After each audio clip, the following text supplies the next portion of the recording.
பல வருஷமா பல இடங்கள்ல சிஎன்ஜி பஸ்ஸஸ் அப்புறம் சிஎன்ஜி ட்ரக்ஸ் எல்லாம் யூஸ் பண்ணிட்டு இருக்காங்க. அதுலயும் நம்ம நாட்டில் மெயினா டெல்லி, மும்பை மாதிரியான பெரிய பெரிய சிட்டிஸ்ல பொல்யூஷனை கம்மி பண்றதுக்காகவே சிஎன்ஜி பஸ்ஸஸை ரொம்ப வருஷத்துக்கு முன்னாடியே யூஸ் பண்ணிட்டு இருக்காங்க. ஆனா இப்பதான் நாம சிஎன்ஜி கார்ஸை பத்தி பேச ஆரம்பிச்சிருக்கோம். கம்ப்ரஸ்ட் நேச்சுரல் கேஸ் தான் சிஎன்ஜி அப்படின்னு சொல்றாங்க. இந்த சிஎன்ஜி கேஸ்ல மேக்சிமம் மீத்தேன் இருக்கும், அப்புறம் கொஞ்சம் ஹைட்ரோ கார்பன்ஸும் இருக்கும். நேச்சுரல் கேஸை ஹை ப்ரெஷர்ல சிலிண்டர்ல ஸ்டோர் பண்ணி வச்சிருப்பாங்க. இதோட ப்ரெஷர் மேக்ஸிமம் 360 PSI இருக்கும். இந்த கேஸோட எடை காத்தை விட கம்மியா இருக்கும்.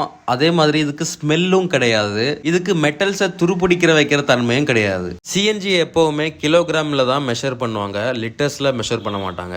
சிஎன்ஜி பஸ்ஸாக இருந்தாலும் சிஎன்ஜி ட்ரக்காக இருந்தாலும் அதில் 100% சிஎன்ஜி மட்டும்தான் யூஸ் பண்ணுவாங்க ஃபியூலாட்டு. ஆனால் கார்ஸை பொறுத்த வரைக்கும் பெட்ரோலும் யூஸ் பண்ணிக்கலாம், சிஎன்ஜியும் யூஸ் பண்ணிக்கலாம். சிஎன்ஜி டேங்கை பொறுத்த வரைக்கும் ஸ்டீல் மாதிரியான ஸ்ட்ராங்கான மெட்டீரியலை யூஸ் பண்ணி தான் அவங்க செய்கிறாங்க.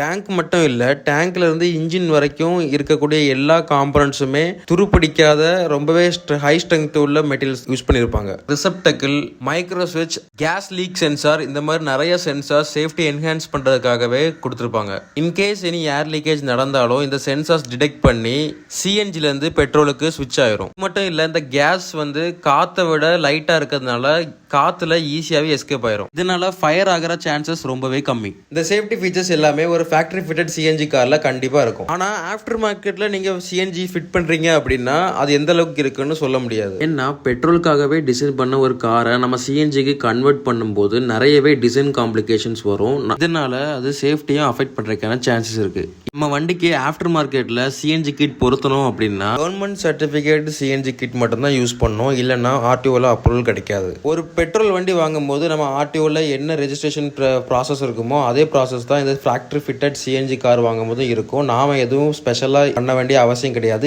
ஏன்னா ஃபேக்டரியில இருந்து இதை சிஎன்ஜி கார் அப்படின்னு மென்ஷன் பண்ணி வச்சிருப்பாங்க. வண்டிக்காக நம்ம இன்சூரன்ஸ்ல எக்ஸ்ட்ரா பிரீமியம் கேட்ட வேணும் அவசியமும் கிடையாது. ஒரு பெட்ரோல் காருக்கு என்ன வாரண்டி பீரியட் உண்டோ அதே வாரண்டி பீரியட் இந்த கார்ஸ்க்கும் உண்டு. ஃபேக்டரி ஃபிட்டட் சிஎன்ஜி கார்ஸுக்கு சிஎன்ஜி கிட்டுக்கும் சேர்த்து தான் இன்சூரன்ஸ் வாரண்டி ரெண்டுமே போடுவாங்க. நார்மலா நம்ம இதை சர்வீஸ் விடும்போது சிஎன்ஜிக்கு என்னென்ன சர்வீஸ் எல்லாம் பண்ணணுமோ அதெல்லாம் சேர்த்தே பண்ணிடுவாங்க. இப்போ நம்ம சிஎன்ஜி கார்ஸோட ப்ரோஸ் அண்ட் கான்ஸை பார்ப்போம்.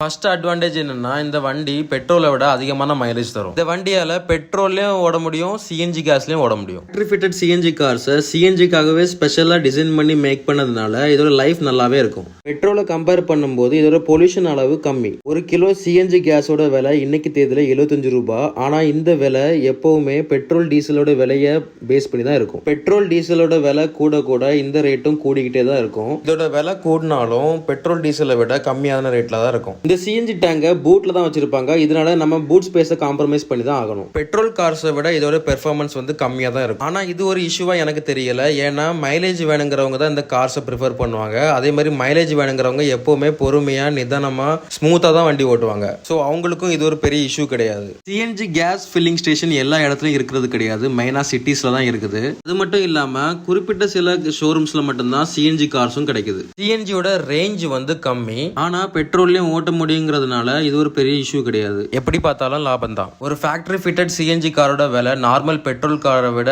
75,000 ரூபாயில இருந்து 1 லட்சம் ரூபாய் வரைக்கும் அதிகமா இருக்குது. மாருதி, ஹுண்டை, அப்புறம் டாடா, இந்த 3 கம்பெனில இருந்தும் நமக்கு ஃபேக்டரி ஃபிட்டட் கார்ஸ் கிடைக்குது.